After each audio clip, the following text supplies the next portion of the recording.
Hello guys, പുറത്ത് നല്ല അടിപൊളി കാറ്റും മഴയൊക്കെയാണ്. അച്ഛൻ അന്നേരം നല്ല അടിപൊളി കപ്പയും പിന്നെ കുറച്ച് ചിക്കനും മേടിച്ചോണ്ട് വന്നേ. ഇന്ന് രാത്രി അപ്പം നമുക്ക് അടിപൊളി ചിക്കൻ കറിയും കപ്പ വേവിക്കുകയൊക്കെ ചെയ്യാവേ. ഞാനിവിടെ നമ്മുടെ സവാളയൊക്കെ നല്ല കുനുകുനാന്നരിഞ്ഞു വെച്ചിട്ടോട്ടെ. നല്ല കണ്ണുനീരൊക്കെ വന്ന് കഷ്ടപ്പെട്ട് ആ സമയം കൊണ്ട് ഇവിടെ നമ്മുടെ ചിക്കൻ കറി റെഡി ആയിക്കൊണ്ടിരിക്കുവാണ്.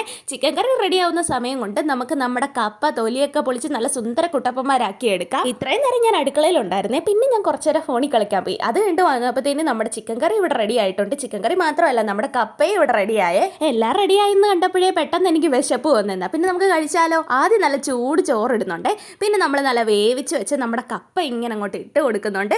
ഇനി നമുക്കതിൻ്റെ മുകളിലോട്ട് നല്ല കുരുമുളകൊക്കെ ഇട്ട് വെച്ച് ചിക്കൻ കറി അങ്ങോട്ട് ഒഴിച്ചു കൊടുക്കാം. നമ്മൾ മലയാളികൾക്കെല്ലാം ഏറ്റവും ഇഷ്ടപ്പെട്ട കോംബോ ആയിരിക്കും അല്ലേ കപ്പയും ചിക്കൻ കറിയും. അപ്പം നമുക്കിനിയും കുറച്ച് കപ്പ എടുത്ത് ചോറിൽ അങ്ങോട്ട് മിക്സ് ചെയ്യാം. പിന്നെ ചിക്കൻ്റെ നല്ലൊരു പീസ് നോക്കി അതും എടുത്ത് ചോറിൽ മിക്സ് ചെയ്യാം.